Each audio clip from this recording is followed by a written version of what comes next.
Buenas, mi nombre es Leonel Cazorla y en este video les explicaré lo que es el diagrama de clases y los modelos de identidad-relación.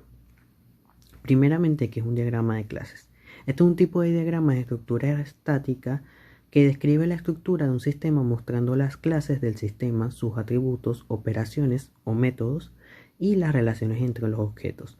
El diagrama de clases es un diagrama puramente orientado al modelo de programación orientado a objetos, ya que define las clases que se utilizan cuando se pasa a la fase de construcción y la manera en que se relacionan las mismas. Acá podemos ver un ejemplo de un diagrama de clases ya estructurado y más adelante voy a explicar lo que son los elementos de este diagrama. Los elementos de un diagrama de clase. Las clases. Las clases son los elementos principales del diagrama y representan, como su nombre indica, una clase dentro del paradigma de orientación a objetos. Este tipo de elementos normalmente se utilizan para representar conceptos o entidades del negocio. Una clase define un grupo de objetos que comparten características, condiciones y significado. La manera más rápida para encontrar clases sobre un enunciado, sobre una idea de negocio o en general sobre un tema concreto es buscar los sustantivos que aparecen en el mismo. Por poner algunos ejemplos, tenemos el animal, persona, mensaje, expediente, entre otros. Los elementos de la clase. Una clase contiene tres elementos. El primero y el que encabeza, acá podemos ver un ejemplo de esto. El encabezado siempre tendrá el nombre de esa clase. Tienes que ser muy exacto para que coincida con el sistema y el diagrama. En la parte del medio vamos a tener los atributos. Esas serán todas las variables que guarda dicha clase. Y por último tenemos las funciones, en donde vamos a colocar todas aquellas funciones que son que están relacionadas con esa clase. En esta imagen que tenemos acá tenemos un ejemplo. Tenemos la clase animal que tiene como variables y atributos las especies y el nombre. En este ejemplo no tiene de qué tipo son, porque eso depende del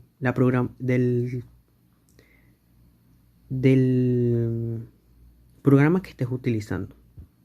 Luego tenemos las funciones, que tenemos animal, junto con el paradigma que se debe de colocar, que en este caso no tiene, set de especie con su paradigma, get especie con su paradigma, set nombre con su paradigma y get nombre con su paradigma.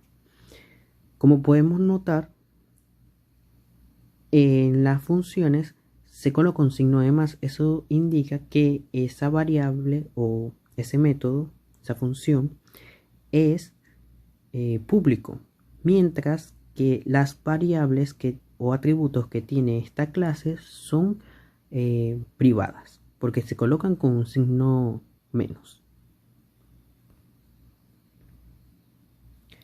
Las relaciones. Una relación indica una dependencia.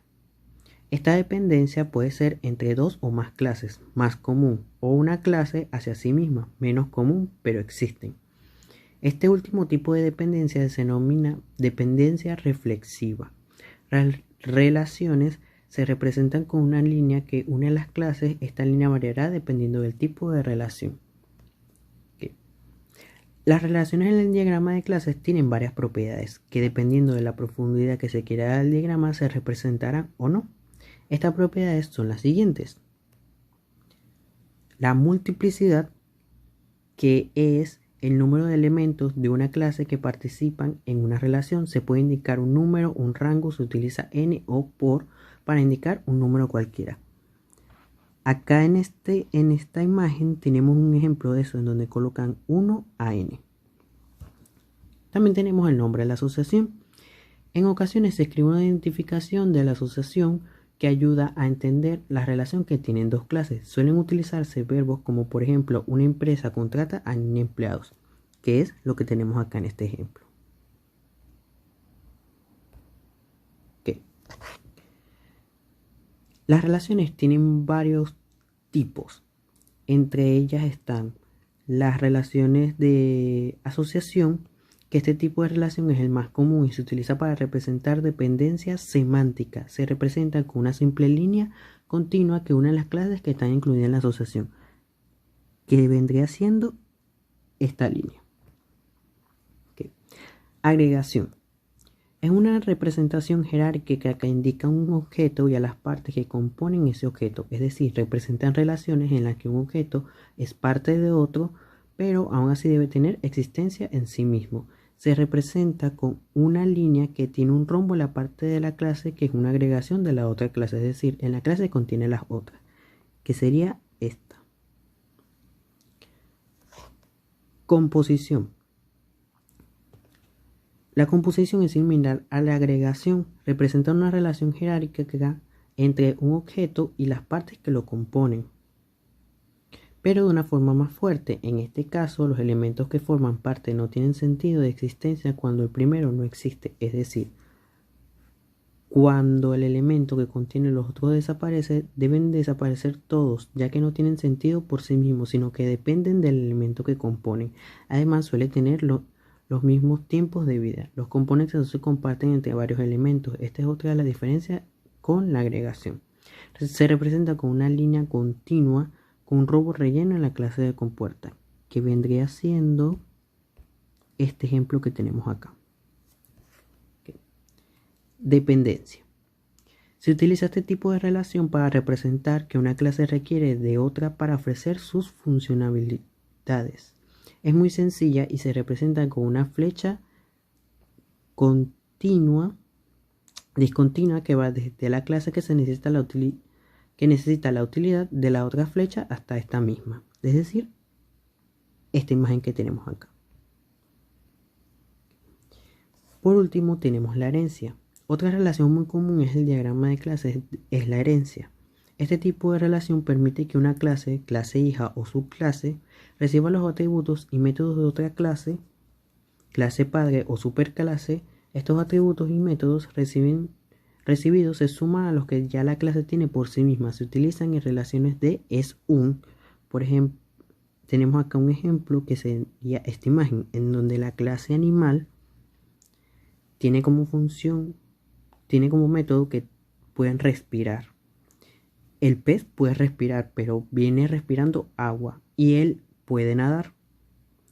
Es decir, que la clase animal le hereda a él el respirar, pero el pez no le hereda al animal el método nadar. Igual para el perro ladra y también respira. El gato maulla y también respira, pero no viceversa.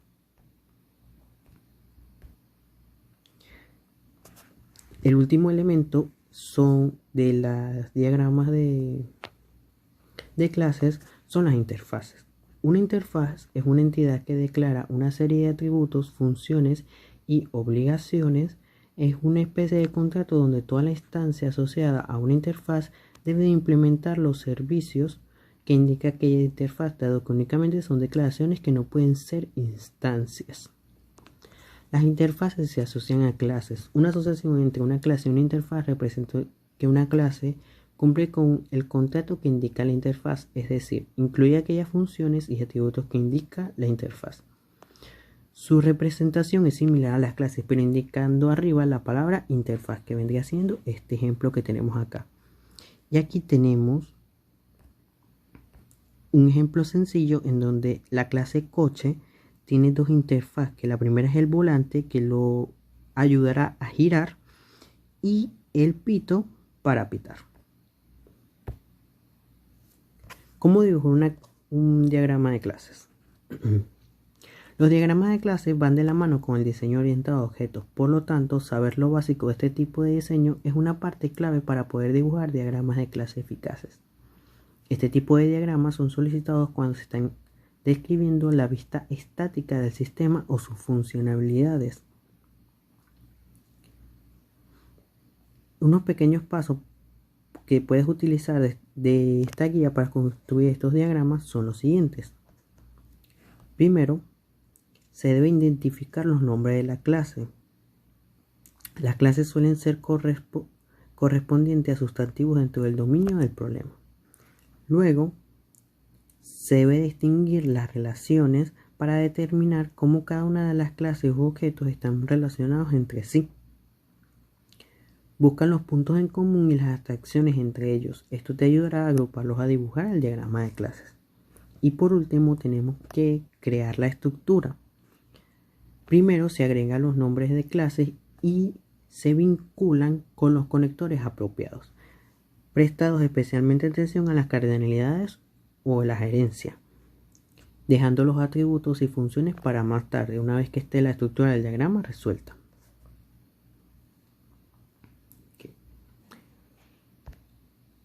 El modelo de entidad-relación. Un diagrama de entidad-relación, también conocido como modelo de entidad-relación o ERD, es un tipo de diagrama de flujo que ilustra cómo las entidades, como personas, objetos o conceptos, se relacionan entre sí dentro de un sistema. Los diagramas de entidad-relación se usan a menudo para diseñar o depurar bases de datos relacionadas en los campos de ingeniería de software, sistemas de información empresarial, educación e investigación.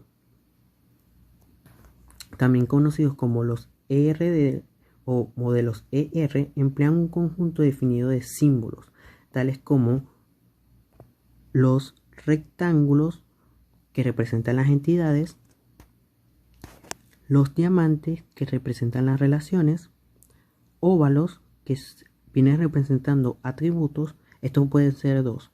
Los óvalos en blanco son solamente atributos, mientras que los óvalos en negro son ya claves. Y las líneas de conexión, que vendrían siendo estas, son un reflejo de estructura gramatical y emplean entidades como sustantivos y relaciones como verbos. Elementos del modelo de entidad-relación. El primero de ellos es la entidad. Las entidades representan cosas u objetos, ya sean reales o abstractos, que se diferencian claramente entre sí. Para poder seguir un ejemplo durante el artículo, tenemos un taller mecánico donde se podría crear las siguientes entidades. La entidad coches, que es un objeto físico y contiene la información de cada taller. La entidad empleado, que es también un objeto físico y va a contener la información de los trabajadores. Y por último, el cargo del empleado, que es una cosa abstracta, el cual contendrá la información de la función del empleado. Estas entidades también se representan con rectángulos. Okay. Los atributos. Los atributos definen o identifican las características de entidad, es el contenido de esta identidad. Cada entidad contiene distintos atributos que dan información sobre esta entidad. Estos atributos pueden ser de distintos tipos: numéricos, texto, fecha. Acá tenemos un objeto, una entidad que sería coche con sus atributos, es decir, sus atributos vendrían siendo número de chasis, matrícula, ONI del propietario, que vendría siendo la cédula. Los atributos se representan en círculos que descienden de una entidad y no es necesario representarlos todos, sino los más significativos, como los que acabo de mencionar. Okay. Relación. Es un vínculo que nos permite definir una dependencia entre varias entidades, es decir, nos permite exigir que varias entidades comparten ciertos atributos de forma indispensable. Tenemos el mismo ejemplo: los empleados del taller de la entidad empleados tienen un cargo según la entidad cargo de empleado, es decir, un atributo de entidad empleados especificará qué cargo tiene en el taller y tiene que ser idéntico al que ya existe en la entidad, cargo del empleado. Y las relaciones se muestran como diamantes, como rombos, que se unen a las entidades mediante líneas. Entonces, acá en este ejemplo tenemos que los empleados en el taller tienen un cargo de empleados. La cardinalidad. Podemos encontrar distintos tipos de relaciones según cómo participemos en ellas las entidades. Es decir, en el caso anterior, cada empleado puede tener un cargo, pero un mismo cargo lo pueden compartir varios empleados. Okay. Existen 3 tipos de cardinalidad. La primera es 1 a 1. Una entidad se relaciona únicamente con otra y viceversa. Tenemos el ejemplo aquí de que un chasis solamente tiene una matrícula. Ese chasis no puede tener más matrículas. También tenemos la cardinalidad de 1 a varios o varios a 1, que determina que un registro de una entidad puede estar relacionado con varios de otra entidad.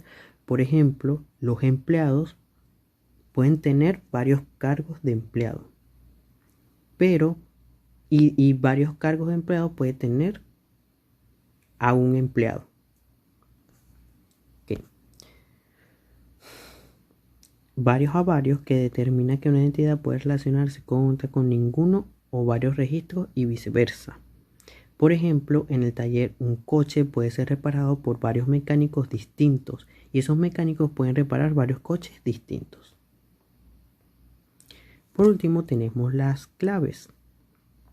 Es el atributo de una entidad a la que aplicamos una restricción que lo distingue de los demás registros. No permitimos que el atributo específico se repita en la entidad o le aplique un vínculo exactamente como con las relaciones.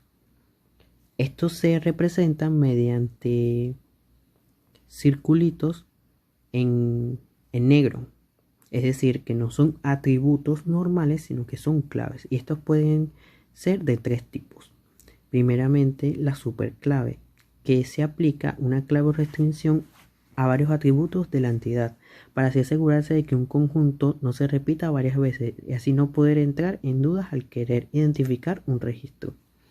La clave primaria, que es la que mayormente se conoce, identifica inequívocamente un solo atributo, no permitiendo que se repita en la misma entidad, como sería la matrícula o el número de chasis de un coche, que no puede existir 2 veces el mismo. Y por último tenemos la clave externa o clave foránea. Este campo tiene que estar estrictamente relacionado con la clave primaria de otra entidad para así exigir que exista previamente esa clave. Estas claves mayormente existen cuando hay una relación de muchos a muchos. Acá tenemos un ejercicio en donde la empresa Amazon nos pide crear un sistema web que permita a un usuario hacer compras en línea. ¿Por qué un sistema web? Porque ellos lo que quieren hacer es montar una página web en donde el usuario o en este caso un cliente, se registre y pueda pedir las cosas que ellos estén vendiendo. Entonces, primeramente el cliente, tenemos la entidad cliente, el cual va a guardar la ID, la dirección, el teléfono y el email. Este tiene una relación únicamente con el pedido, dado que él lo que va a realizar es un pedido. Este pedido guarda la ID, la fecha de realización, el estado y el total. Es decir, el estado por si ya llegó a manos del cliente, si está activo, si está inactivo. Okay. Este va a tener, el pedido va a tener 3 relaciones. En este caso tendríamos una relación de envío y de pago, las cuales se interrelacionan entre sí. ¿Por qué? Porque sin el pago la empresa no va a hacer el envío. Y sin el envío la persona tampoco va a hacer el pago, obviamente. La otra relación de pedido es línea producto. ¿Por qué línea producto? Porque en la página web lo que se va a hacer es que dicho cliente vaya como que guardando cosas en el carrito y ese va a ser el pedido. Eso se va a